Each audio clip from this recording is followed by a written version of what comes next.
আসসালামু আলাইকুম রহমতুল্লাহ বরকাত গাইস। এই যে আমরা এইখানটার ভিতরে এই যে এই জায়গাটা আছে না, ওই গেটের থেকে লইয়া এই যে গেটটা দেন, এই গেটের থেকে লইয়া পর্যন্ত এটা এরকম ঢালাই দিব কংক্রিট, ঠিক আছে, সুন্দর করে মিলাইয়া।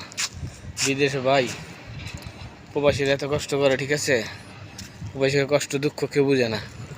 হ্যাঁ, আর আরেকটা জিনিস হলো গিয়া বহুত কষ্ট করে আমরা টাকা কামাই, আমাদের টাকা রেমিটেন্স বাংলাদেশে যায়, ঠিক আছে। সকল প্রবাসী ভাইকে শ্রদ্ধা জানাই, ঠিক আছে। আমরা এখন আছি কাতারে, আলহামদুলিল্লাহ ভালো আছি, সহি সালামত আছি, সুস্থ আছি।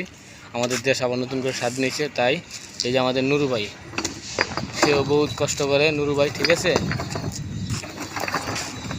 নুরু ভাই হাই দিয়ে দেন।